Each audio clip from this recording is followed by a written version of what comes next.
low-paid workers into tax, and nearly 1 million people into the 40p rate. So someone on the average salary is paying an extra £582 this year because of the Conservatives' policy, and under the Chancellor's plans, they will pay an extra £300 a year by 2031. Now, Madam Deputy Speaker, contrast that with our record on income tax. We raised the personal allowance by £4,000. We cut income tax by £825 for millions of people, and took 3.4 million of the lowest paid out of paying income tax altogether. It is clear, Madam Deputy Speaker, the Liberal Democrats are the only party that believes in cutting income tax for ordinary people. Labour and the Conservatives make them pay more. As well as adding income tax bane to families struggling with the cost of living crisis, this budget will also add to the cost of doing business crisis facing Britain's hospitality sector, where she went nowhere near far enough. Our high streets are suffering. Pubs, restaurants, cafes, caravan parks, zoos, even our beloved theme parks. They are struggling against higher business rates and the government's misguided jobs tax. The Liberal Democrats called on the Chancellor to help them with an emergency 5% VAT cut for hospitality for the next 18 months. That would have been a lifeline for some of our most beloved local businesses and for people's jobs, boosting local economies across Britain. And it is very disappointing that the Chancellor hasn't listened to our calls.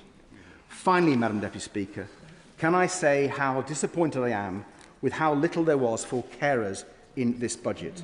As a carer myself for much of my life, I'm determined to speak up for the millions of carers less fortunate than I am. Millions of family carers and care workers who make enormous sacrifices looking after loved ones. Carers who keep our NHS going. Carers who keep our society going. They deserve far more support from the government, and I will keep pressing their case. Now, I do welcome the Carers Allowance review, but it confirms our argument that the Carers Allowance system is out of date and is in need of urgent change, and we're yet to hear commitments to those changes. I welcome the decision to reassess cases where overpayment has caused huge hardship, but with the changes not coming into force for another year, the government must instruct the DWP to immediately suspend repayments during that delay and swiftly deliver compensation. More needs to be done to help family carers juggle their jobs with their caring responsibilities. And, Madam Deputy Speaker, we urgently need the Social Care Commission to actually start fixing the system on a cross-party basis and make sure our loved ones get the care they need.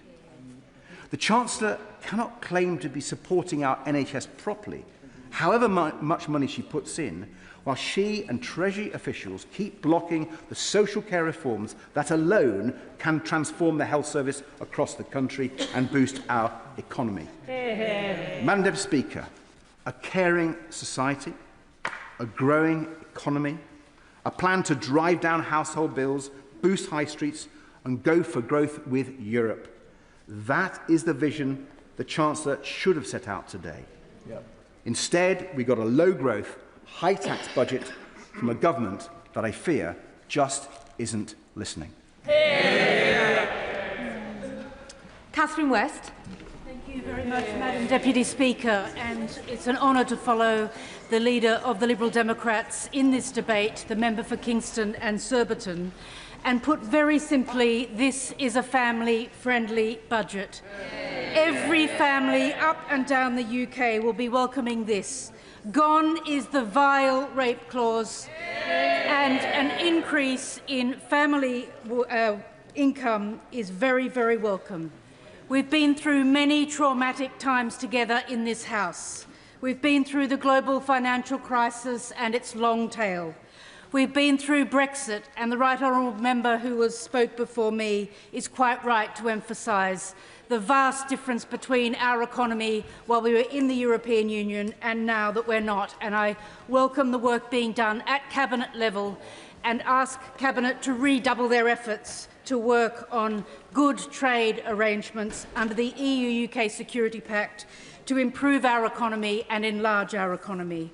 And of course COVID, we heard of COVID this week with the report, and we all remember not just the impact on the economy, but the terrible impact, particularly on younger people, and the impact that long tail is having on so many of our young people who are still feeling too unwell to work, or whose work opportunities have been severely reduced through anxiety, depression and all the other things which not just COVID, but that context of fiscal austerity brought down upon them. Madam Deputy Speaker, I represent a multi-faith, multi-ethnic constituency which works really hard on community cohesion. When all is said and done, we rub along well together in Hornsey and Fry and Barnet. From recent rhetoric, it could be assumed that there is deep unhappiness and division. In fact, I want to put on record the opposite.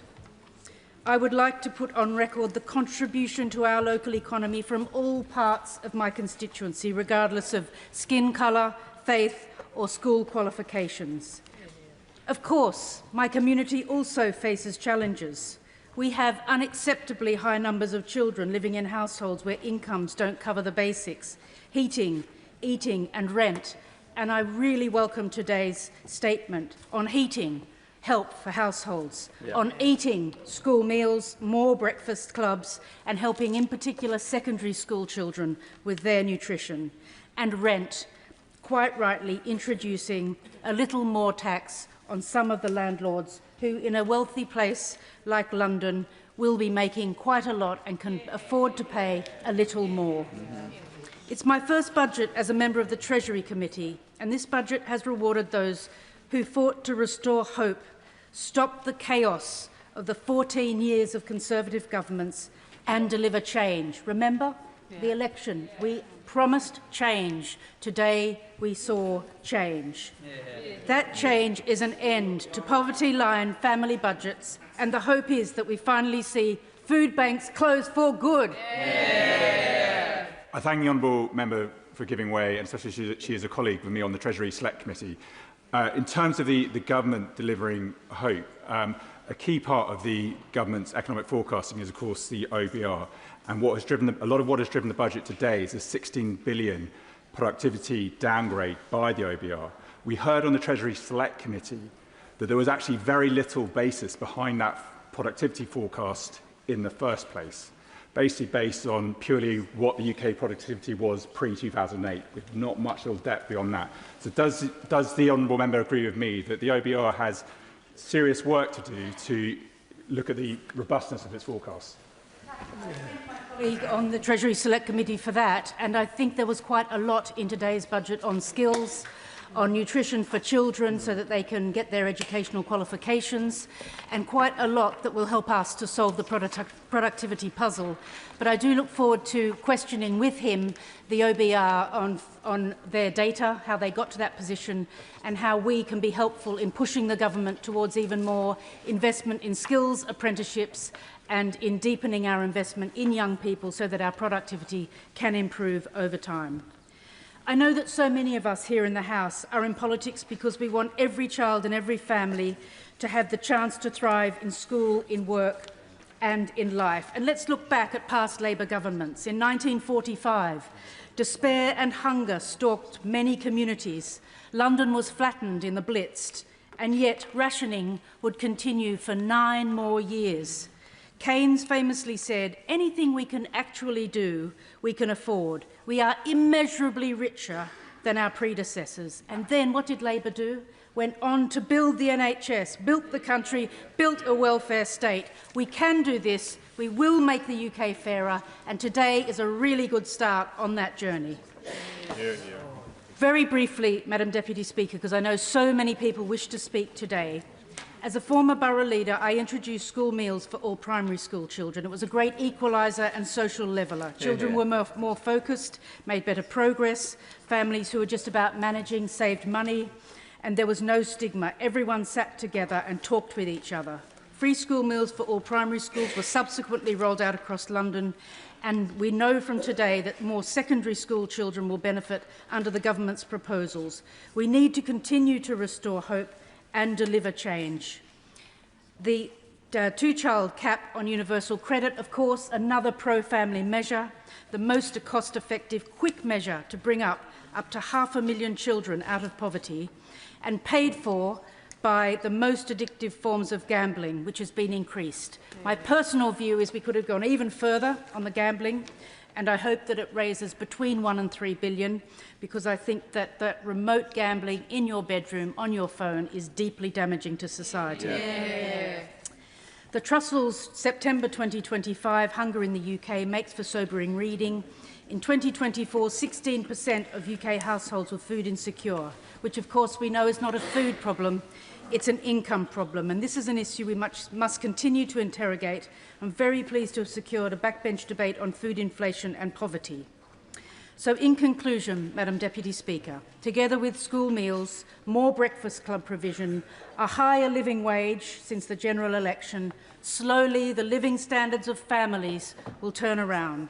It's particularly positive to see the first woman Chancellor recognise the impact which the difficult financial climate has had on families. I hope that by this time next year, once these measures are really embedded, we'll begin to see the closure of food banks. I've heard a lot about what we want to see by the end of this Parliament. Let's aim for a closure of food banks in this country by 2029. And we hope to feel that every child and every family will have the chance to thrive. To help colleagues, they are now permitted to make an intervention, and a backbencher may wish to accept or decline that. And I call Sir Jeremy Hunt. Budgets aren't easy for chancellors because there are so many things beyond your control, but being forced to make trade-offs reveals priorities. And I'm afraid today's priority was not economic growth, but political survival. That's because there was one central call the Chancellor had to make today. Do we reform welfare or do we raise tax? Getting our welfare bill down to pre-pandemic levels would save about £47 billion a year within 5 years. It wouldn't have been easy, but it would have meant no tax rises and plenty of headroom in public finances. Instead, welfare spend is going up and jobs and growth are going down. In every single day of the government's first year, around 2,200 people have been signed off not just working, but even having to look for work. That's 1 million more people on universal credit just in the last year. Most of those claimants cite mental health, but every doctor I ever spoke to as Health Secretary said that people with anxiety and depression need social contact. That means being at work, not being at home. So this could, I will very happily give way to the Chair of the Select Committee. On the point of mental health, he is absolutely right to point out that that is one of the drivers of people going on universal credit that does need tackling. So does he share my alarm that today in the HSJ it's been reported that this government's planning to water down the mental health investment standard, which starts to reverse the trend that we saw over many years of achieving parity of esteem between physical and mental health? I absolutely share the Honourable Lady's concern about that. That was introduced when I was Health Secretary. And this could have been the budget in which the Chancellor announced that we will speed up treatment for people with mental illness and not park them on welfare. This could have been the budget that said that we will eliminate fraud by stopping completely benefit applications by phone. It could have been the budget that said that instead of relying on migration to help firms expand, we will make sure that people at home are fit to join the workforce. Instead, the welfare bill is going up by around £14 billion, not least because of the totally unfair abolition of the two-child cap, which I fear will see more children, not less, living in the structural poverty caused when there are no adults in the household at work. And I will happily give way to... He surely, given his background, must recognise that there is a direct link between social policy and economic policy, that this country needs a working-age population to fund future pensions and welfare bills for generations in the future. How on earth can you do that if you're not encouraging children to be brought up and raised in a household that can afford to feed them? Order. How on earth can you do that? We can't start off these 4 days of budget debate with the word you and your. So quickly, come to your conclusion with the right language. Well, I think she brought me to order just at the right time. I recognise that the honourable gentleman's concern about child poverty is sincere. I just have a totally different view as to how to reduce child poverty in this country. I think financing people to have ever larger families means more children growing up in poverty, not less. And I think the evidence for that is that under the previous Conservative government, we had 1 million fewer children growing up in workless households, and child poverty in absolute terms fell. And he needs to look at that evidence. And the taxes and the price we are paying for this mushrooming welfare bill is that taxes are growing up and they are already starting to destroy growth. 180,000 fewer payroll jobs in the last year. Unemployment up, inflation up, interest rates higher than they would have been.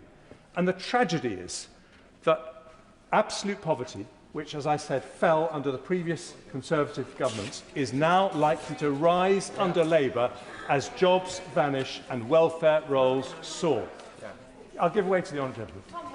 I thank the right honourable member for giving way. I grew up in poverty. 1 in 4 children in Bournemouth, the town that I represent here, grow up in poverty. I can tell the honourable member, growing up in poverty is not a good thing. It's an awful thing for the life chances of the child. It's an awful thing for the family that care for them. It's an awful thing for the community that wraps their arms around the child. But would he agree with me too that he is ignoring the future costs of child poverty? I used to run mental health and domestic abuse services. I can certainly tell him that when children grow up in poverty and then in later life can't find the education, training and support that they need because of their trauma as a child, they cause extra costs for the public services that we then have to meet. Does he not agree with me that we should be preventing those future costs? I absolutely agree with him, but I profoundly disagree on the way the government is choosing to do that, because by expanding the welfare bill, expanding the number of large families living in poverty, you are making the root causes of poverty worse and not better. And let me say this, the Chancellor says that there is a growth plan, but it was very difficult to discern anything at all in today's budget. We know, for example, that raising public sector productivity to private sector levels would add 0.4% to annual GDP growth. We know that proper planning reforms would add 0.4%. We know that proper welfare reform would add 0.3%. We know that getting energy bills down properly adds 0.3%. We know that AI could dwarf all of that, according to Microsoft and Accenture, potentially adding 1% a year. But we got none of that today. Instead, we had a government arriving in office saying they wanted growth, growth, growth, without knowing how they're going to get there. And growth needs a plan, not a soundbite. And it's that lack of a plan, or even a guiding philosophy, which is why today we've ended up with a budget that damages growth, damages investment, damages jobs, and most tragically of all, damages opportunities for young people, of whom there will shortly be 1 million not in employment, education or training. I give way to the honourable member. Respected member of the House, but I think it's really important that we reflect on the facts. The Chancellor announced today, as did the OBR, that growth is up from 1% to 1.5% this year, and he talks about having a plan on planning reform, a subject I'm very interested in. Why then did his party abstain and not back our planning reforms? I think he's absolutely right. We should look at the facts, and the facts are very clear that the OBR upgraded growth for this year, and then they downgraded it for every single year of the forecast thereafter, and that is why the overall size of the economy is shrinking as a result of the measures taken by the Chancellor in the last budget, and I'm afraid made much worse in this budget. And I agree with him that we do need to go further on planning reform, but I don't think we have any plan for the government for the really substantive changes that would align incentives between local communities and national government when it gets to, for example, planning approval for big infrastructure projects. And I would cheer from the rafters if we heard that from the Chancellor, because it is urgently needed. And please, this is something which I think is most disappointing of all. Please, can the government not tell us that everything is just going to be fine because they're not the evil Tories? Those terrible Tories got inflation down They got inflation down from 11% to 2%. They saw 4 million new jobs in the economy, 4 million new jobs as opposed to nearly 200,000 fewer. They grew the economy faster than France, Germany, Italy or Japan. And they attracted more foreign greenfield direct investment than anywhere in the world apart from China and the United States. I give way to the Honourable Lady. I thank the Honourable Gentleman for giving way. Could he remind us which government led to 11% inflation? Could he remind us which government crashed the economy? And could he also speak to the 1,970 children, estimated, in Morecambe and Lunesdale who will benefit from the lifting of the two-child benefit cap, and tell them why they should continue to live in poverty? Interventions must be short and to the point, and an actual question or a statement. So, Jeremy Hunt. Thank you. Yes, I'm very happy to tell her which government was responsible for 11% inflation. The Russian government was responsible for 11% inflation, and I will happily look in the eye the 200,000 fewer children in absolute poverty after a succession of Conservative governments because of those 4 million jobs created on our watch. And let me say this, these dreadful Tories increased the number of doctors and nurses in the NHS by a third. Those posh Tories increased standards in state schools to have the highest reading standards in the Western world. And that is because, Madam Deputy Speaker, progressive instincts don't pay the bill for good public services. A strong economy does. I will give way to my husband. I'm very grateful to the right honourable gentleman for giving way. During that period, can you remind the House what happened to the deficit, which was inherited at over 10%? And, maybe we'll just deal with that. Well, absolutely right, because the Chancellor makes a great play of fiscal responsibility. Incidentally, I hope she will correct the record when she said that she was reducing debt, when the OBR's Economic and Financial Outlook says that it's going up from 95% of GDP to 96% of GDP. Exactly. But yes, when the previous Conservative government came to office, the government was borrowing nearly £1 in every 4 that it was spending on public services. We reduced that deficit from 10% to 2%, and the party opposite opposed us every single step of the way. I will give way one last time to my right honourable friend. Well, I thank him for giving me. I couldn't resist, as we're going down memory lane, to remind him when we came to power in 2010, we had a youth unemployment crisis. Youth unemployment plunged when we were in office. Now Labour are back in office. They've imposed the national insurance contribution tax.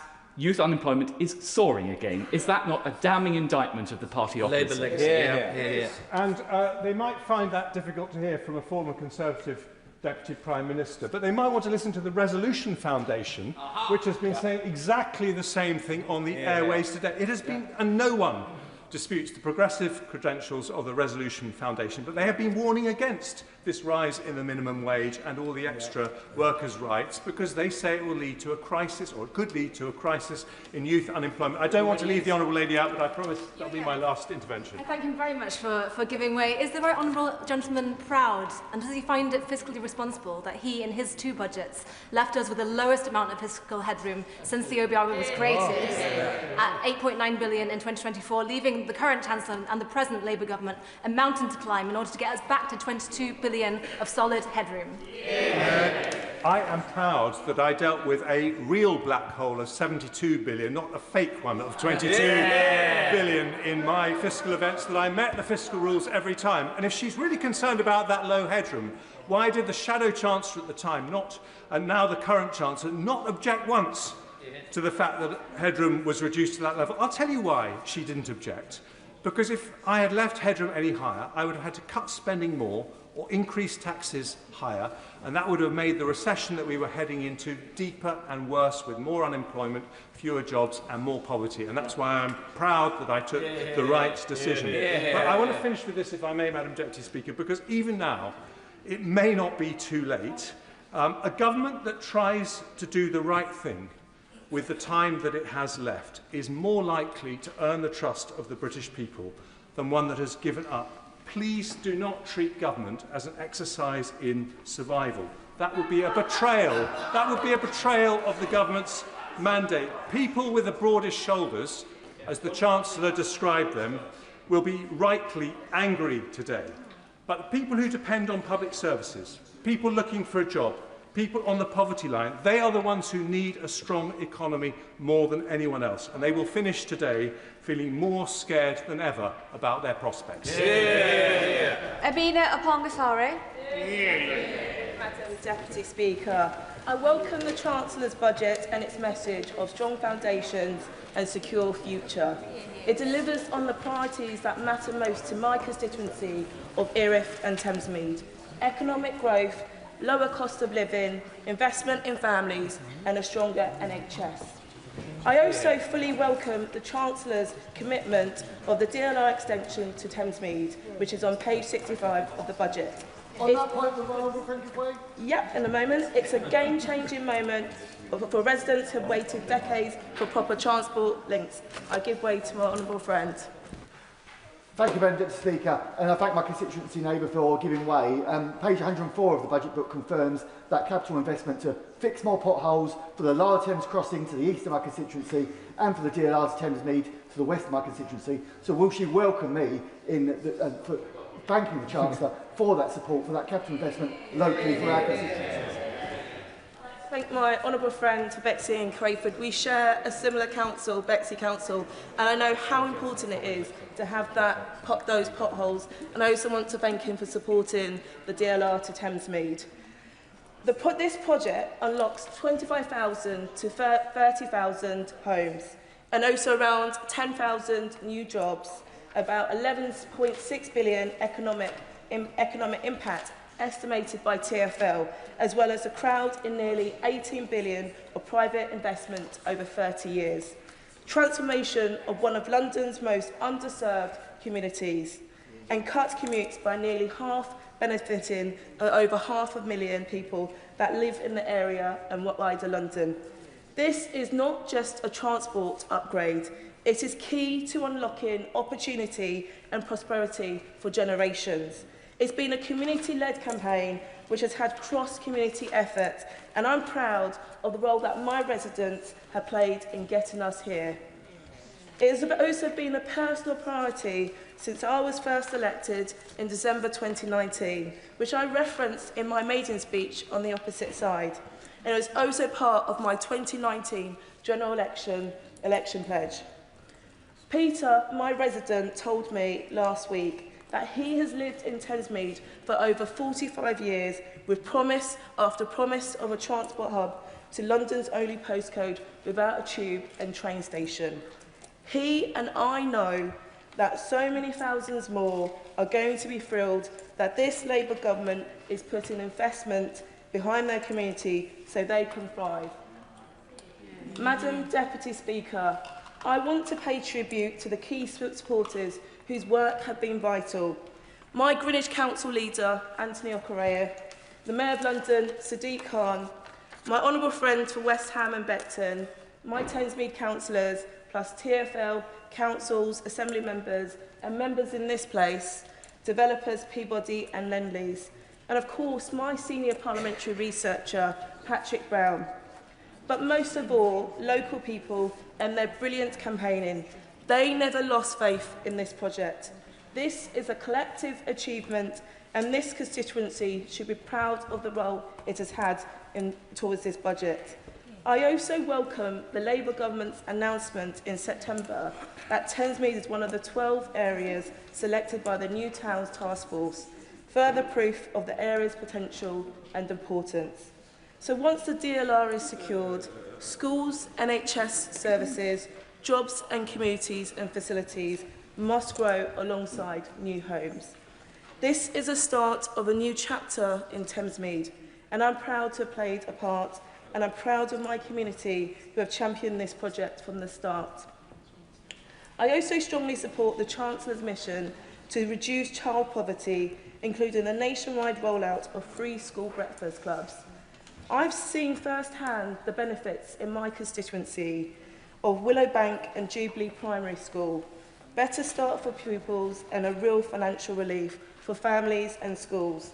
So I was delighted to see in page 31 of the budget that from September 2026 there'll be about 12,000 more primary schools which will offer free breakfast clubs, helping 200,000 more children. And I believe that saves working families around $450 a year and ensures over 500,000 more children do not start their school day hungry. I also welcome the confirmation of further investment to cut NHS waiting times, a vital issue for my constituents. And also welcome that today's announcements of the 250 new neighbourhood health, the one-stop shops, bringing together GPs, nurses, dentists and pharmacists under one roof, starting in areas that need it the most. Madam Deputy Speaker, would you like to give way? I'm extremely grateful to the Honourable Lady for giving way. On health facilities, would you share my concern that the only thing with more leaks than the budget run-up period is the roof of Musgrove Park Hospital in my Taunton constituency? And does she agree, would she agree that those hospitals in the second wave and third wave programme for rebuild need interim funding to keep them going in the meantime across the country, including in Taunton Wellington? The Honourable Member for his intervention. I have to remind him that this government is delivering more than previous governments. You may remember that his party was previously in coalition with the previous government that caused a lot of damage to this country. Yeah. Madam Deputy Speaker, I want to conclude by saying this budget delivers for the country, and it delivers for my constituency of Erith and Thamesmead. So after decades of waiting, residents will finally have their transport links they deserve and the opportunities that will come with them. And a new chapter begins today. And I will continue to fight for the investment, services and opportunity for my community because they deserve it. Order of the House, Sir Edward Lee. The benefit bill is now unsustainable in this country. And really the main purpose of what I want to say today is that I hope that we could try and create some sort of consensus in the House to try and deal with this problem, which is imposing a massive level of debt on families. Now, I'm absolutely sure that the government accepts that this burden is unsustainable.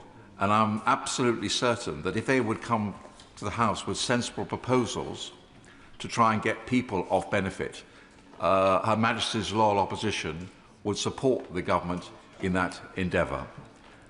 The government ducked the challenge early in the year to cut benefits and to try and thereby encourage more people into work. We said at the time that we were prepared to support the government to try and deliver these cuts. And I'm sure that the opposition front bench would repeat that promise. Naturally, yeah. I thank the honourable gentleman for giving way. I just want to clarify that he's perfectly happy for children to continue to live in child poverty while we try to reform the welfare benefit system. Is that right? Actually making that point because what we were discussing earlier in the year were people who were seeking work, and we were trying to encourage people to get back into work. I think the problem that I can understand the political imperative of what the Chancellor has done today to sustain her own position with her own backbenchers, but the problem is that you're going to create a perverse incentive for people on benefit with larger families to stay out of work, and I'm not sure that's good for their morale, good for the economy, good for anybody. So I think it seems a very easy hit for the Chancellor today, but I think there are going to be perverse results. I just want to also say a word about representing a rural constituency of the family farm tax. The budget's extension of inheritance tax to businesses assets over 1 million has imposed, as we know, a major new burden on long-established family farms in my constituency and elsewhere. Now, I can quite understand if the government was seeking to target larger estates, target people who were acquiring estates to avoid inheritance tax. But this new family farm tax affects not just large landed estates, but ordinary farms worked by generations of the same families. And I was actually visiting quite recently a tenant farmer in my own constituency. And this actually affects him because his tenancy, he doesn't own the land, it's only a tenancy, but the tenancy is a capital asset and he will be taxed on it, maybe as much as £300,000, which affects the ability of the family to stay in farming. Many family farmers, as we know, lack liquid assets. They're forcing them to hold cash back, restructure, borrow, or consider selling part of the business. Because the dividends used to pay inheritance tax are themselves taxed, these family farms, face an effective tax rate of about 33%.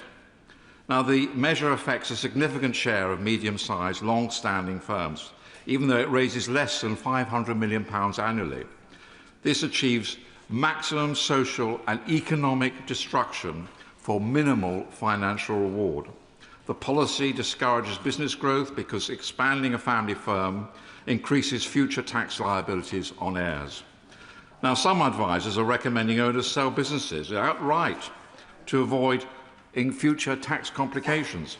A climate of unpredictable tax changes creates fear amongst owners and undermines long-term planning. The uncertainty over succession planning is freezing investment and expansion across affected businesses. So the arguments can be repeated, but I do appeal to the government to try and listen to the National Farmers Union, which has come up with some very sensible compromises which would keep family farms in business and would achieve the government's objective. Let me say a bit about the benefits bill. 4 million universal credit claimants are now excused from even looking for a job. 4 million, I repeat, universal credit claimants are now excused from even looking for a job. This is a disaster in terms of self-reliance, in terms of the economy, and much else. Now, numbers, we know, have grown sharply since the pandemic. A surge in reported illnesses, particularly mental health conditions, is the main driver. 2/3 of recent work capability assessments cite mental or behavioural disorders. My right honourable friend, the member for Chingford, has blamed the collapse in the assessment process for the rise in successful claims. Remote and paper-based assessments introduced during COVID have weakened checks on eligibility. This, again, is something that we could cooperate across the House. It's not just a question of cutting benefits. It's also a question of summoning people in, helping them, giving them confidence to try and get back into the workplace. And unless we do that, and also tackle perverse incentives in the whole benefit system, which discourage people from working, then we are going to fail as a nation. Yes. Grateful, because I like drilling into the data and getting into the facts. And if you see the correlation between the rise in people who are claiming social security and the rise in waiting lists in the NHS, they map identically through all parliaments, Tory and Labour, and therefore will you look at the data before making assumptions, and getting the waiting list down has got to be our objective. Order. The member used the term "you" twice. Maybe focusing and looking at the chair will stop colleagues referring to language "you" twice. Sir Edward. I'm very careful, actually, to look at the data and constantly refer to facts which are accepted by the OBR and by the government. These facts are not challenged. That 300,000 people are currently waiting to undergo a work capability assessment. We need emergency measures to clear this backlog. The lack of in-person assessments, and I'm surprised that anybody could disagree with what I'm saying, has created a feedback loop where dependency grows and work expectations diminish. The longer this is allowed to continue, the harder it becomes for people to reintegrate into society. This is a system that writes people off rather than helping them back into employment. And I would have thought we could all agree on that. We must not abandon these people. This is about human dignity. Getting people off long-term benefits and into employment brings significant mental health benefits. It also helps our straitened finances. The cost of sickness and disability benefits is projected to reach £100 billion annually by the end of the decade. Now, some households receive more than £30,000 a year in universal credit alone, with disability benefits payments pushing support well above that. The current system is financially incentivised individuals to demonstrate incapacity rather than engage with work. The government has redeployed, I agree, work coaches to re-engage long-term inactive claimants, but systematic incentives remain unchanged. Failure to tackle long-term benefit dependency impoverishes the nation by increasing fiscal burdens and reducing labour force participation. Now, the Office for Budget Responsibility reports the working age incapacity benefit caseload reached 7% in 2023-24 and is forecast to hit 7.9% by 2028-29. We must stop paying full benefits to young people who are neither working nor studying. These young people should be working or studying. I'll make some progress, if I may. The Centre for Policy Social Justice estimates that by 2026 there will be a gap of over £2,500 between earnings and combined benefit income for under 25s. So I could go on making these arguments, but I'll just proceed to the next part of my speech on immigration. I accept that the greatest failure of our last government was immigration. The 21 to 2024 Boris wave, and I admit it and I apologise on behalf of my government, allowed... I don't know why shouldn't I apologise? Why shouldn't I be honest? Allowed well over 4 million non-UK migrants into the country. Many of these will soon qualify for indefinite leave to remain. ILR grants access to benefits and public services on the same basis as citizens is destroying financial incentives. The scale of this is financially significant. Now, the Home Secretary, I agree, has announced some sensible moves, and I supported her when she came to the House. For example, extending the standard qualifying period for ILR from 5 years to 10 years. As Carl Williams of the Centre for Policy Studies notes, policymakers cannot say with confidence how many migrants currently hold ILR or their economic circumstances. Experimental DWP data shows around 211,000 ILR holders receive universal credit. This is completely unsustainable. If Migration Observatory estimates are correct, between 27% and 37% of ILR holders receive universal credit. So this is a worrying problem and needs resolution. Next, increasing tax. I've long argued for a much simpler tax system, close loopholes that keep taxes low, especially for married families. Corporate tax complexity creates an inherent bias towards huge multinationals. They can hire departments of accountants to reduce their liabilities. A free market relies on everyone paying their fair share. We need creative ways of ensuring companies like Amazon and Starbucks can operate freely, we all use them, while paying a fair contribution. Then we can help lighten the burden on family farms, working people and small firms. Increasing taxes on working people risks undermining growth by reducing take-home pay and incentives. ONS figures show direct taxes reduce income inequality by only 4.4 percentage points, limited redistribution for a heavy burden. Higher taxes on the wealthy simply encourage them to leave. Data from the Henley and Partners 2025 migration report suggests the UK may lose 16,500 millionaires this year. What's the point of it? Why are we driving these wealth creators out of the country? So I'll just finish with your... there's so much to say, Madam Deputy Speaker, but I know that I'll weary the House if I go on too long. Can I just end by one point? It's quite controversial and it's quite difficult to say this.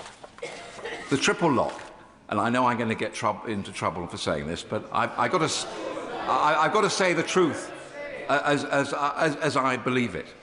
We all know that the triple lock is unsustainable. You cannot have a situation where people of my generation are consuming an ever greater proportion of national wealth through the state pension. Frankly, our government never dared tackle it, having it brought it in because they knew that the Labour Party would crucify them in the ballot box. Now the Labour Party is caught in the same bind.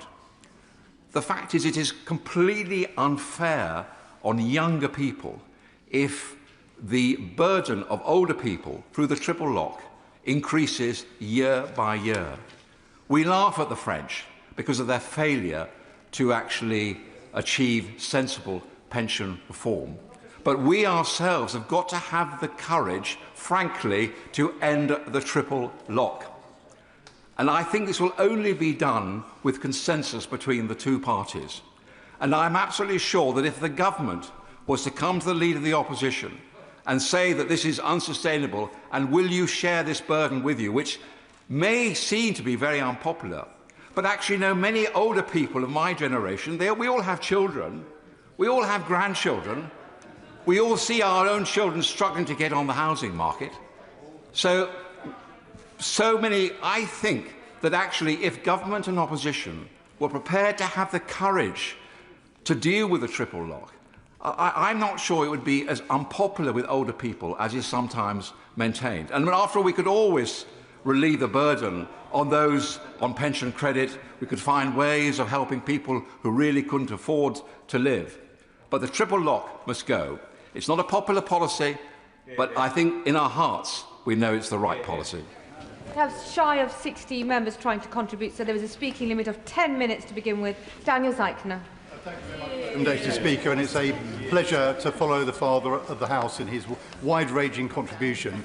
I think he's perhaps slightly more optimistic about the ability to achieve consensus across the front benches than sadly I might be, but I think his point about intergenerational unfairness is absolutely right. Let me start by recognising the hard work of the Treasury team and the work they've put in to this budget against what I think is a very challenging international backdrop, particularly around trade issues. And can I particularly welcome what I think is the long overdue measures on council tax for more valuable properties. Of course, no one wants to pay more tax, of course, but there are some of us who appreciate that public services and the public realm need to be properly funded.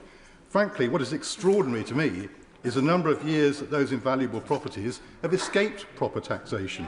And I'm old enough to remember how this all came about, the council tax being introduced as a quick fix after the debacle of the Tory poll tax. Frankly, I'm afraid some people on the opposition benches never change. They're always hankering to find a way to escape paying their dues. They hanker after things like flat taxes or whatever. But after 30 years of not making their contribution, I'm absolutely delighted that it's this government that's finally cracking down on this unfairness. And there are many other aspects to this budget that I strongly welcome. Many of my Cambridge constituents commute into London, and the freeze on regulated rail fares, including season tickets, will be widely welcomed. But I also wish to say a few things about what the money raised in the budget is spent on. Because in my experience, both as an MP and a former minister, is it wasn't just the council tax system that the Tories broke in the 1990s, it went much wider. The fragmentation and privatisation of so much of our public realm has turned out, in my view, not only to cost us financially, but contributes to the gloom that has descended on what is still a rich and successful country. Private affluence alongside public decay does not make for a happy society. And in the limited time I have, I'll cite a few examples I've come across over the previous few weeks. The chaos in our prison and justice systems goes back in no small part to the disastrous policies pursued by Chris Grayling in his misguided attempts to privatise the probation service, from which, in my view, it has never fully recovered. And the fragmentation of services was made particularly clear to me recently when residents in a very modern development near Cambridge railway station complained to me about the problems they were facing with both criminal behaviour and poor building standards. Now, the housing associations turned out in force to meet me. It's amazing what a visit from an MP will do.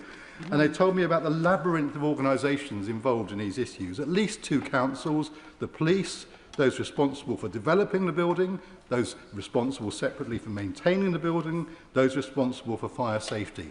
How could anyone come to a sensible solution with all that? I came away very clear on one thing. No one seemed to take responsibility overall. And as a consequence, the residents have got a very poor deal. And another example, the rightful national outcry over the abuse of too many neighbourhood shops selling vapes and smuggled cigarettes, exposed so well by BBC investigative reporters. And I can't be the only one who wondered why it seems so hard to enforce the law when it's being flouted in plain sight. So I asked the House of Commons Library for some statistics on what's happened to trading standards officers over the years. And guess what? In 2010, local authorities spent just under £172 million per annum. By 2020, that had fallen to just over £103 million and only recovered a little to £117 million by 2024. Now, they're not the only agencies involved, I understand that, but no wonder they struggle to respond. And it's certainly not a criticism of trading standards officers. They do a remarkable job, given how they've been starved of resources. So, Madam Deputy Speaker, my conclusion is that this budget is a really good start in difficult circumstances, but that we've got a huge way to go in rebuilding the public realm so that we have a country which feels safe and secure for everyone. Putting back together what has been broken apart is not easy nor quick. It's much easier to break things than to put them back together again. We've had decades of disruption from the party opposite that frankly would only be made worse by the party that goes by the name Reform. But they too ought to go to trading standards because it's a false prospectus. They're not about reforming the country, they're about breaking it. I'm confident that people will increasingly recognise that. So I urge my Treasury colleagues to stand firm, rebuild not just our economy, but the communities in which we all live, whatever our circumstances. Oliver Dowden. Thank you, Madam Deputy Speaker, and may I begin by referring members to my register of members' interests, including my position as chair of the APPG for the UAE. Madam Deputy Speaker, it didn't have to be this way. The roots of this budget and its failure began with the last one. It began with the unnecessary delay and scaremongering before that budget, which in turn frightened consumers and scared businesses off of investment. And then in turn, when the budget was announced, the Chancellor made 3 key errors. The first thing she did was to choose to tax probably the worst thing in terms of jobs and growth by putting up national insurance contributions. She chose to drive human capital and financial capital away from the United Kingdom with the abolition of the non-dom tax status, and she chose a totally unrealistically low level of fiscal headroom, which meant that by the time the Chancellor sat down, markets were already preparing for the next round of tax rises, and this sense only grew with the U-turn on welfare reforms. And the problem is, the government is making exactly the same mistake all over again, with the litany of leaks culminating in the extraordinary position of the OBR publishing the entire content of the Chancellor's budget before she even stood up, rendering the entire speech meaningless. And now, in turn, this budget demonstrates a simple and clear choice: higher welfare paid for by higher taxes.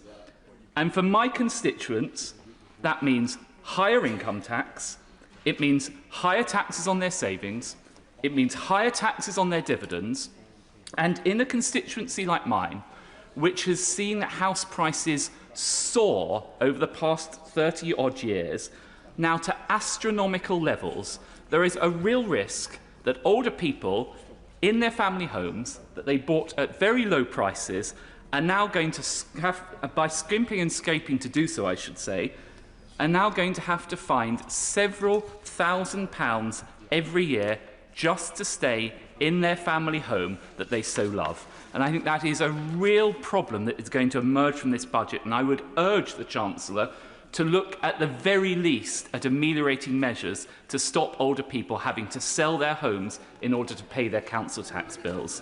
But beyond this, the lies, this strategic choice, and we all know exactly what has happened. The Labour leadership has watched in fear as its vote hemorrhages to the left. This budget is all about shoring up Labour's tax base. The residents of Bushey, the residents of Radlett, the residents of Potters Bar, the residents of Boreham Wood, their taxes are being hiked to pay for higher welfare to appease Labour's backbenchers. I will happily give way. I thank the right honourable gentleman for giving way.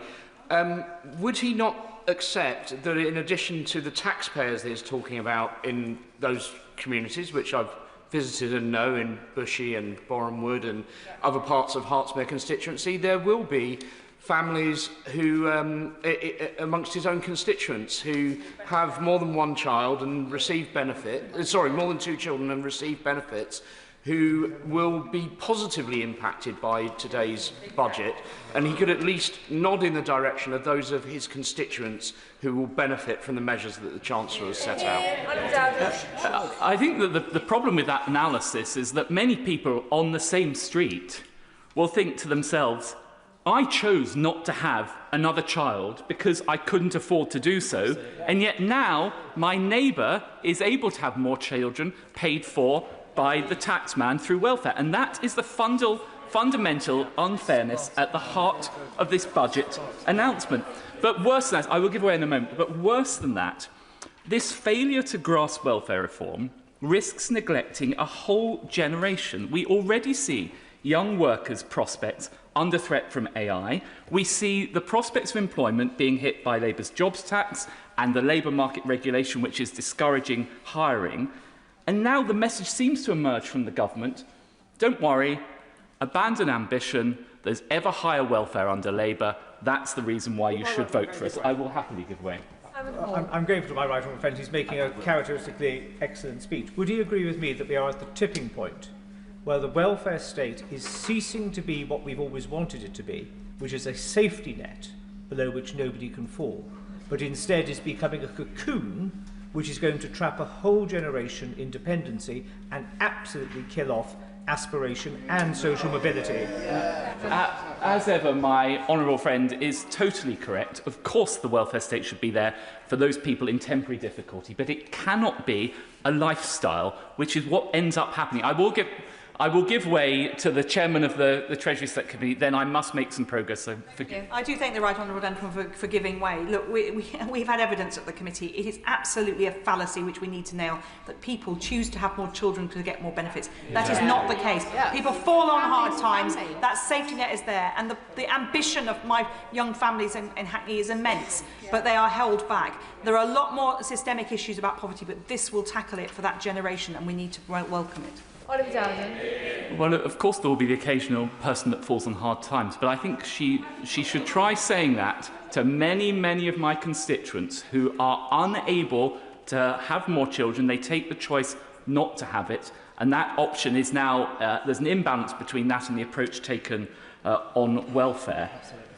And so we have a situation where at the same time as the United Kingdom is embracing higher taxes and an ever greater role for the state, beyond Europe, lower tax dynamism abounds. We can see the US surging with freer markets and a tech and energy bonanza. You only need to look to the Gulf, to states like the UAE and Saudi Arabia that are embracing tech, finance and alternative energy. Now, a generation ago, this would have mattered less.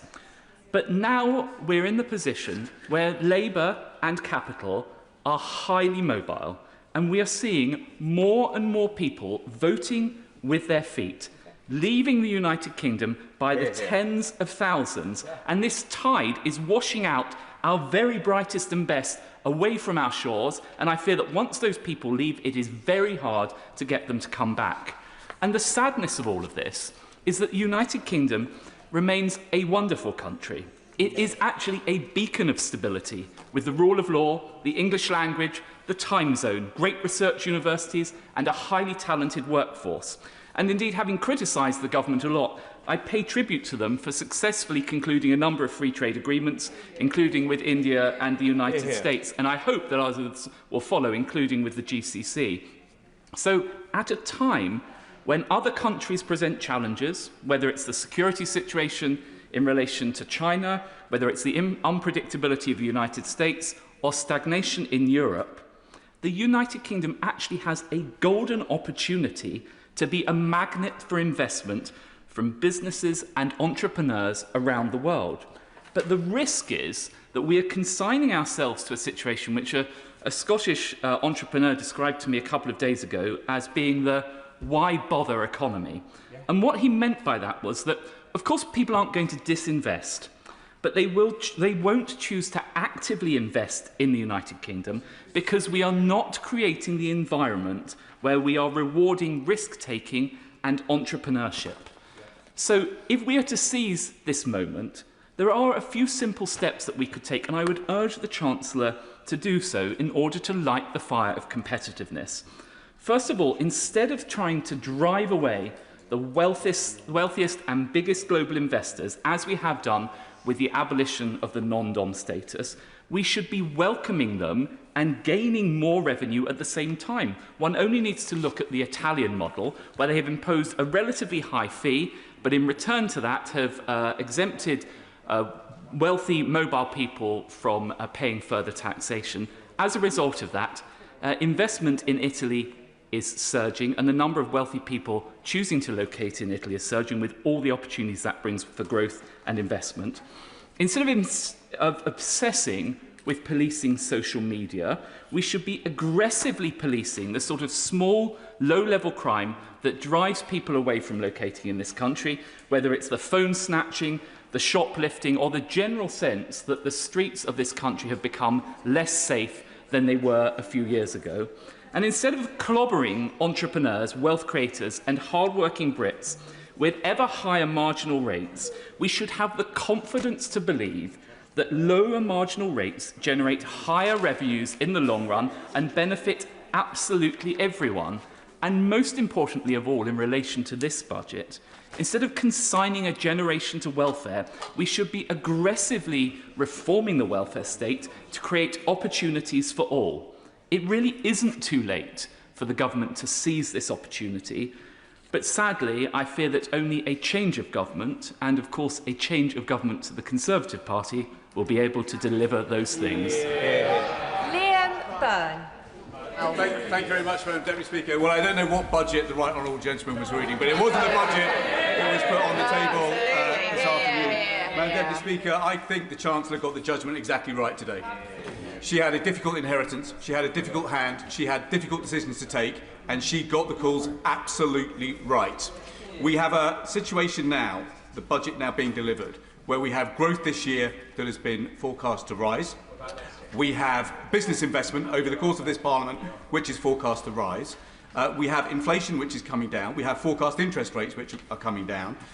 We have energy bills for our constituents, which are coming down. Yeah. And we have child poverty, which is actually set to collapse. That is 8,900 people in my constituency who will be better off because of this budget, a Labour budget, which is delivered by a Labour Chancellor this afternoon. Now, Madam Deputy Speaker, as you know, I've been in this House for 21 years.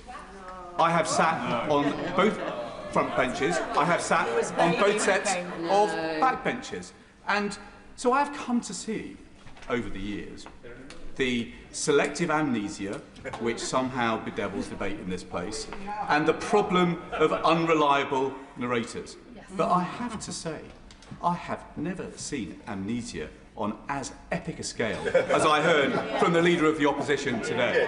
Now, I think it is quite well established, Madam Deputy Speaker, that back in 2010, I thought the numbers were a little bit tight. I thought difficult decisions were going to be needed, which is why we left a judiciously balanced budget, 2/3 spending cuts, 1/3 tax rises, that would have halved the deficit in 4 years and brought debt borrowing down by 2016. That, of course, was not the strategy that was pursued by the last government. And what is the difference that that made? Well, the party opposite saddled this country with an extraordinary £1 trillion of debt higher than the situation that we left. That's why we're paying £1 in 10 in interest rates today, because they more than doubled the national debt. And before we hear any nonsense about COVID, let us just remember that 80 to 90% of the increase in debt that the Conservative saddles was with was before the COVID lockdowns began. I give way to the honourable gentleman. Oh, nothing as contemporary as COVID, don't worry about that. I just wondered how much money he left in the coffers when he was Chief Secretary in 1997. Well, I can tell him. I don't know what his faculty of maths is like. I don't know if he realises that a trillion has 12 noughts. But we left the national debt £1 trillion lower than it is today. £2.7 trillion. That is how much this country is now borrowing. Now, the great tragedy, of course, of all of this is that if they had borrowed money at low interest costs and actually invested it in something that enhanced productivity, we would be in a better position today. The Chancellor wouldn't have had to deliver the budget that she had to deliver today. Don't take my word for it. Don't take my word for it. Look at the International Monetary Fund. 25th of July, the report is very clear. The fact is that our productivity growth under the party opposite collapsed by a third compared to the good old New Labour years. Our productivity divergence now with the United States is so serious. Our productivity growth has been half what it has been in the United States. And the OBR is really clear today. The downgrade on growth that they have baked into their numbers is entirely because of the productivity collapse, because they wasted the money during their 14 years in office. And of course, I should just say, by the by, because Conservatives are Conservatives, they managed to put £1 trillion on the debt, they managed to collapse the productivity numbers, and they still managed to put inequality up through the roof. That is why we all had in our constituencies food bank queues that we will never forget. I will never forget, for as long as I live, the phenomenon of collecting food in inner city Birmingham because our food banks had run out of food. I will never forget the children at Adderley School who were literally helping restock our food banks by taking penguin bars out of their lunch boxes to put them in food collection crates so that their classmates didn't go hungry at lunchtime. That's the reality of the child poverty legacy that this party left us with, and that is the legacy that the Chancellor got to grips with today. So, Madam Deputy Speaker, we look forward on our committee to scrutinising the proposals that have been laid out today. We have been travelling the country over the last couple of weeks, talking to business about what they wanted out of this budget. And there were three things that were very clear. What is extraordinary about this country? These are aisles of wonder. We now stand on the threshold of an extraordinary new era of innovation. This is an extraordinary country. We are an inventive country. We have been since the Industrial Revolution started in Birmingham back in 1761. But that is going to be as of nothing compared to what is about to unfold in this country, and we are at the front of the grid in the race for the 21st century. But we need to mobilise capital on a completely new scale. And that is why certainty for business was so important. So I welcome the fact that the headroom has been put up to £22 billion a day. I welcome the Chancellor is ending this biannual circus of fiscal speculation by having one forecast a year. I have to say to the House that I seriously think that Mr Hughes needs to consider his position. The fact that we have had a leak of the OBR forecast before this House got to debate the budget, I think is appalling, and it has bedevilled us, this uncertainty. Now, alongside that, we have got to step up the mobilisation of capital on a completely different scale. I will in a moment. That's why I absolutely welcome the package that the Chancellor has set out today to mobilise investment capital in a completely radically new way. The expanding of EMI, the boosting of VCTs, the UK listing relief, that is almost £3 billion worth of extra incentives for our entrepreneurs in this country. That is a game changer, not just for start-ups, but for scale-ups who are trying to make sure that we end this craziness of brilliant people in this country, brilliant inventors in this country, starting new businesses, growing it nicely, and then getting snapped up and shifted out to the United States. We have to make sure that we are growing and fostering more big, global dominating companies here in this country.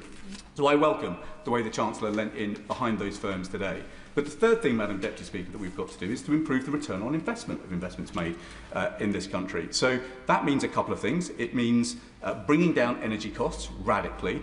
We didn't have a business energy cost scheme scored in the budget today, but that is because I know the government is now out to consultation. Every single member of our committee would implore the government to do whatever it takes to make sure business energy costs in our country are internationally competitive. It is wrong that firms like Nissan say to us that their energy costs up in Sunderland are the most expensive energy costs of any Nissan plant in the world. We have got to bring business energy costs down. But the message alongside that we hear from small business in particular is that we have also got to bring down business rates. So, looking at the policy decisions in the scorecard, that looks like about a £4.2 billion subsidy to help bring business rates down. That should mean that we have the lowest business rates that we have seen in this country. That is a very good thing. But where I would urge the Chancellor to go further is in making sure that we actually cut the costs of red tape in a really bold and radical way. As we travelled around the country, Madam Deputy Speaker, business after business told us not just that they want less red tape, they want better regulation. And crucially, they want departments to coordinate with each other and regulators to coordinate with each other. So we don't have one department over here making one decision and another department over here making another. And so ensuring that we have a Whitehall machine that actually moves at the speed of business in this new age of AI is going to be more and more important as a competitive advantage. So look, I think this is one of the best places in the world to be an inventor. I think it's one of the best places in the world to build a start-up business. We now need to make sure that we are one of the best places in the world to scale up a business. And that will be the nature of the decisions that we will be putting to ministers over the course of the weeks to come from our committee. Let me just finish, Madam Deputy Speaker, with this point. The thing that shone through from the statement from the Chancellor today was one thing above all, and it was ambition. Ambition for the future of this country, a confidence in the future of this country. That is why one of the most important numbers that we will read in the OBR forecast today is the fact that business investment is not flat, it's not falling, it's soaring. It is set to soar by £6 billion over the course of the forecast period. That ambition for this country is a sharp contrast to the amnesia of the party opposite, and that is because we on this side of the House know how futures are really built. The speaking limits are now 8 minutes, and I call Dave Dugan. Thank you, Madam Deputy Speaker, and thank you to the Right Honourable Member for Birmingham, Hodge Hill and Solihull for a fascinating lecture on amnesia, dripping with irony given the last role he had in government. I wish to congratulate the Chancellor on delivering what is almost certainly her final budget. There is no conceivable way that she can remain in post either politically and certainly not economically for a further year. Businesses, workers, bill payers, farmers, hospices, industry and the public sector cannot endure another cycle of this Chancellor. It's just over a year since she stood at that dispatch box delivering her first budget and boasted that she had made the right choices. Well, if only anyone outside the real economy believed that, we wouldn't be in this situation right now. She promised to restore stability to the public finances, and she promised to drive down growth right across the country. She told us that growth would be her central budget mission, but last month the IMF forecast that UK will have the lowest per capita growth in the G7 next year at just 0.5% compared to an average of 1.4% for advanced economies. Labour promised to turn the page on high food prices, but households see food inflation running out of control and hitting 4.9% last month. The Chancellor promised more jobs to tackle poverty, but this month unemployment hit 5%, the highest level since the pandemic, while poverty is now at record levels. Government borrowing stands at a 5-year high, £17.4 billion in October alone, with Labour spending double the defence budget every year just servicing the UK's chronic national debt. And the OECD have downgraded the UK's economic prospects, singling out the Chancellor's policies as exposing the economy to significant downside risk. This gloomy prognosis isn't born just from the SNP's analysis as well, however. Just listen to the Chancellor. She spent the last 18 months insisting that the economy is in a terrible state, while blaming everyone and everything except herself and misunderstanding what negativity her musings signal to investor confidence. It's as though she forgets she is the Chancellor, as yet another stream of consciousness resonates invariably negatively around the economy. She's blamed the black hole, yes, the one the SNP told Labour about before the election, and which she pretended to only discover upon entering number 10. She blamed the markets for their focus on her fiscal rules. Couldn't make that up. And she's blamed Brexit despite herself voting to trigger Article 50. But it's not just about the fundamental economic incompetence of the Chancellor. It's not even just about Labour's inheritance, which, whilst bad, wasn't the cause of this malaise. This crisis remains a product of the Chancellor's catastrophic decision, and she will own it. Just as she will own Labour's compound fiscal bonfire, she is in the frame for one of the most chaotic preludes to any budget in living memory. Andy Haldane, former chief economist of the Bank of England, called this a circus of speculation around the budget, with endless leaks, U-turns and media trails that created panic in the economy, and which Mr Haldane also added has without doubt, a shadow of a doubt, contributed to weaker than expected economic growth within the UK. There was nothing meaningful in here on energy. The measures on energy bills are a start, but they don't fulfil Labour's election promise to reduce bills by £300, and bills are set to rise in January and again in April.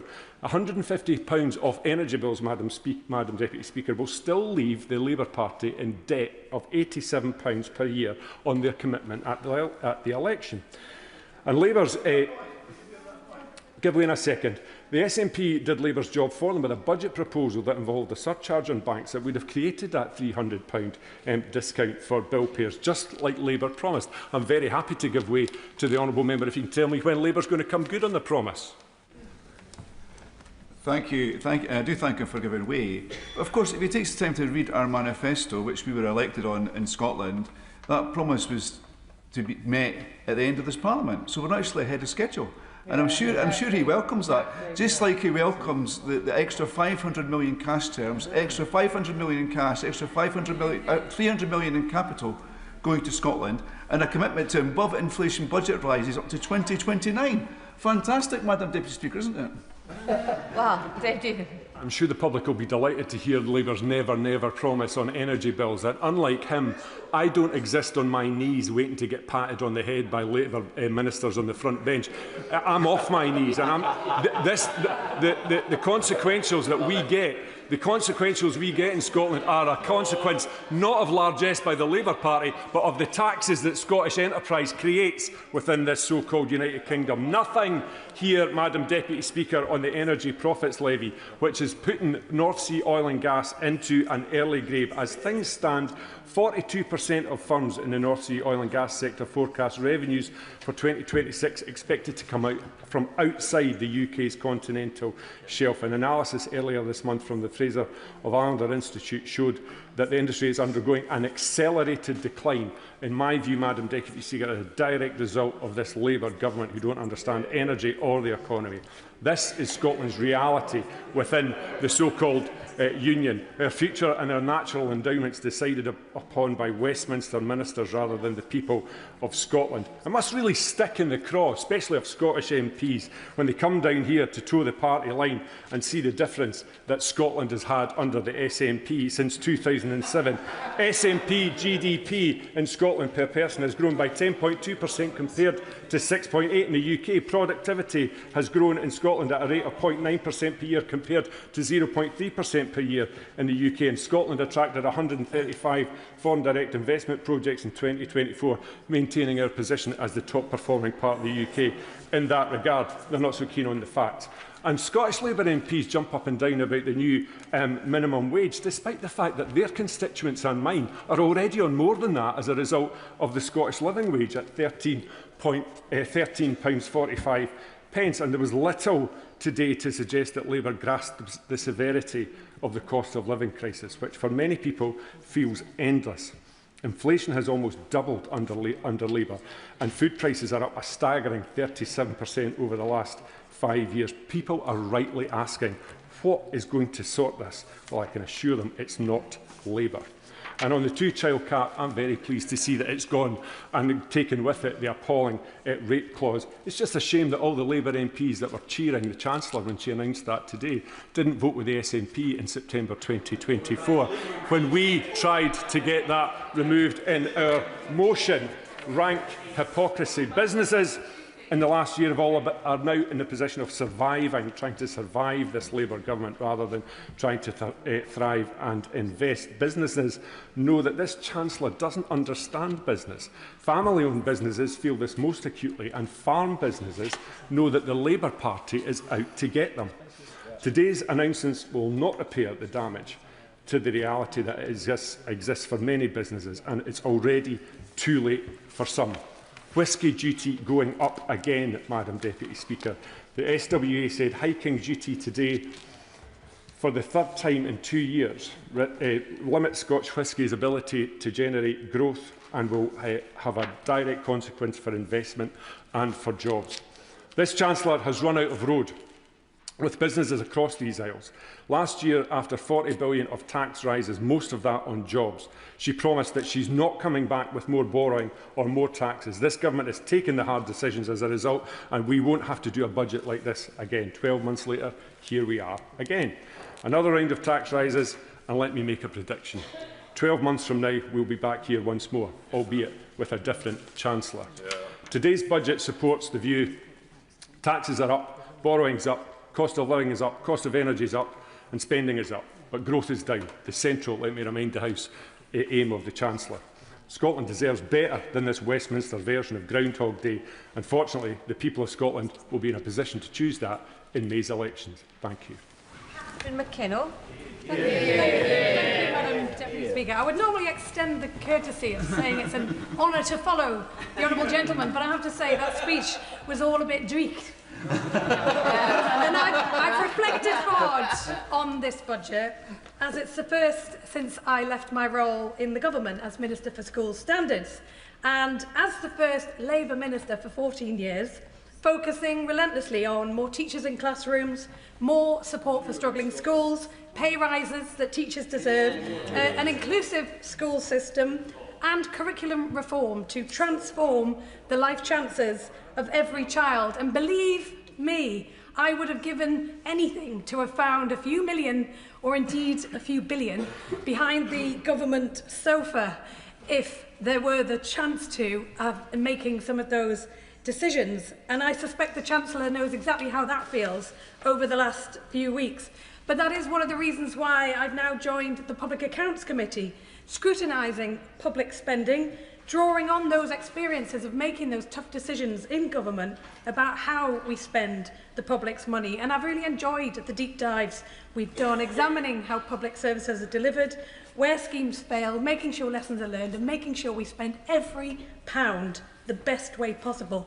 And just last week we looked at clerical negligence, an area with a staggering £60 billion of public accumulated liabilities. And we have a golden opportunity to cut those costs and deliver better care at the same time. So I would encourage the Chancellor to read our report when it lands, because it might come in handy for next year's budget. And in the meantime, I also wanted to thank the Chancellor for her comments on the... Oh, I will give way. I thank my honourable friend for taking an intervention. I wonder whether she would agree with me that the cost of clinical negligence claims in maternity services is now greater than the cost of maternity services. I absolutely share those concerns, and I know the Right Honourable Member for Godalming and Ash is also very keen. So I think we have cross-party interest across the House in making better use of these resources. I also wanted to thank the Chancellor for her comments in relation to the infected blood contamination scheme, which is proudly delivered from my constituency in Newcastle North. And I know the team there are incredibly proud of the work that they are doing, and they will be proud of the announcement the Chancellor made today. But, Madam Deputy Speaker, working people in Newcastle are really feeling worn down by the cost of living. We know everybody is feeling the squeeze. It's relentless and it's grinding. And I know the Chancellor knows that too, and has sought to deliver in this budget on that promise of a better life for a hard day's work. And I see there are many measures in this budget that will deliver on that. The freeze in rail fares, the extending of the bus fare cap, the measures on fuel duty, frozen prescription charges and household energy bills cut. And I also know that the Chancellor cares deeply about children trapped in poverty, and too often in families that are working hard and doing their best. And I saw those stories firsthand on the government's Child Poverty Task Force. The driving force behind the crisis is the two-child limit. In the North East alone, we see tens of thousands of children living in poverty that will be lifted out of that by the announcement today. It is both economically foolish and morally wrong. It's why charities and businesses in the North East have been calling for it to be scrapped, because poverty comes at a price. It comes at a price in NHS bills, in educational failure and in wasted potential. So I strongly welcome the Chancellor's decision to scrap the limit today. I'm afraid I can't give way because the time will keep running. But this is just a start, and it has to be in the context of wider welfare reforms that make sure that every child grows up in a home where work pays and where families can thrive. And that mention of home brings me to council tax. In Newcastle, it's felt as a deep-rooted inequality, because I looked up just yesterday 2 properties for sale. A lovely 5-bedroom house in Newcastle Great Park, £420,000 for 1,600 square foot. And a Grade 2 listed former church in Knightsbridge, 7 bedrooms, 12,000 square foot and a swimming pool, and selling for £35 million. And if I ask my constituents who should pay more council tax, it's pretty obvious what the answer would be. Yet incredibly, my constituents will pay £75 more in council tax than that household in Knightsbridge. So I do welcome the announcement the Chancellor made today, but I would also urge the Exchequer Secretary to go further and review council tax bands, and especially how new properties in all the new estates we have growing around the country are assessed. And I also want to turn briefly to the new powers for mayors on overnight stay levies. Of course, people flock to the North East for very good reason. History, culture, stunning coastlines and the friendliest people you will ever meet. And it's only fair that tourists help fund that infrastructure that they use and enjoy when they stay. So I understand why mayors welcome this power and want to decide that at a local level. So it's not just set in London, but in every region according to what works. But that levy has to be proportionate and not unfairly hit knock-on small businesses, because if they go under, we lose jobs, we lose vibrancy, we lose what makes the North East special. The hospitality sector is under incredible pressure, and I know they are busting a gut to turn a profit, and every cost could be the one that breaks them. So while I really welcome the higher wages in this budget, we do have to also listen to some of the concerns raised by the Resolution Foundation, that we don't want to discourage businesses from hiring, and especially not those young people that want to get that first job on the ladder.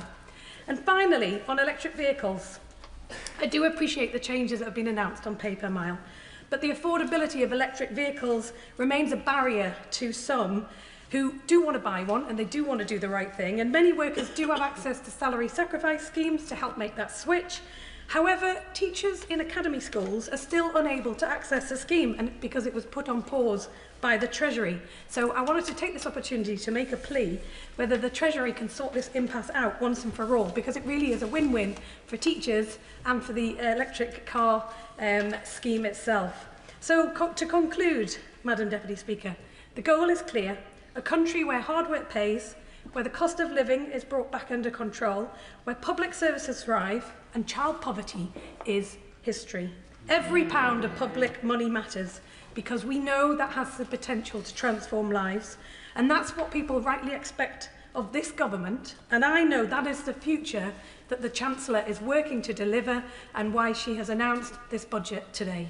Swain. Deputy Speaker, I congratulate the Honourable Lady, the member for Newcastle on Tyne. She caught my eye earlier. She was cheering the Chancellor with such enthusiasm, even more so than her colleagues who were making a pretty good fist of it. I recall cheering a Chancellor during a budget speech. Did you get a job? And then, notwithstanding the misgivings that I had, nevertheless, I cheered with gusto. And then somewhat later, I found myself on a train to Oxford to defend the government in the annual union debate of no confidence, and received the news on the train that the Chancellor I had been cheering had been sacked. not a particularly good wicket to go out to bat on.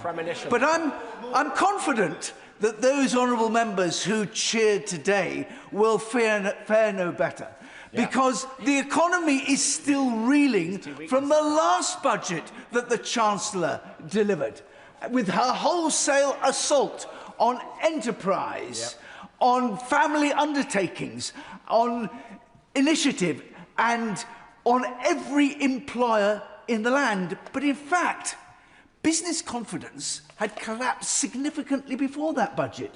It had collapsed in the summer when the government warned everyone that things were so bad that they were going to have to get very, very much worse. And as a consequence, we discovered later, when the budget was delivered, that things were even worse than we had imagined. But then the government announced after that budget that they'd stabilised the economy. It was over. They weren't coming back for any more. And they trumpeted throughout the last year the fact that we had the highest growth rate in the G7. Madam Deputy Speaker, that's what they inherited. Yeah. But as their monstrous regiment has proceeded, the reality is that that growth rate has become more and more anemic. There's no getting away from the fact that last month the economy shrank. And then this summer, they repeated the same mistake. All we got throughout the summer was horror story after horror story of kites being flown, of ghastly taxes that might be imposed upon us. Most unwelcome for businesses planning investment and for anyone planning to take on workers. These interventions move some markets and make others absolutely sclerotic. It's a disaster. And when I challenged the Chief Secretary last week with the example of Hugh Dalton, who properly resigned over a budget leak, I was astounded that the Chief Secretary admitted at the dispatch box that he had no idea what I was talking about. Isn't that extraordinary? And against this background, there's always that chilling presence of the huge increase in trade union power that is part of the bill that is currently before Parliament. But their anti-growth agenda is only half the story. The other half of the problem, I thought, was excellently expounded by the father of the House. The reality is that the government's bloated expenditure plans have overshot by 4%. And we have this enormous growing benefits bill. The disaster was that the government withdrew from its attempts to provide some modest restraint in the growth of that bill. And as my right honourable friend says, we now face a bill running annually at £300 billion, £212 billion of which is for economic activity for people who are under no obligation to work. 4.3 million people, growing at a rate of 130,000 per month. It is completely unsustainable. And it's to be paid for. It's to be paid for by increasing taxes. Taxes that disproportionately attack those people who are already contributing the most. The entrepreneurs, the investors, the very people who can take their investment, their vision, their skills, their employment elsewhere to where the business environment is rather more friendly. And they're doing it in droves, and they're doing it to such an extent that even the business secretary has remarked on it and spotted it. We are facing a situation increasingly where there will be fewer and fewer people able to pay for the bills of this increasing burden of people who are economically inactive. So as I reflect on the fact that as we approach this, I do wish the honourable gentleman would be quiet. He's insufferable. As we approach government activity accounting for 45% of the economy, I always thought that, no, I'm not going to give way, I've reached my peroration. I always thought that the result would be the totalitarian hand clenched in anger. Actually, and you know, and I read, you know, the road to serfdom. Actually, it's turned out very, very different. It's not the totalitarian hand clenched in anger. It's his hand open, dishing out largesse. It's turned out not to be so much the road to serfdom as the road to penury. Cat Smith. Thank you, Madam Deputy Speaker. Well, follow that.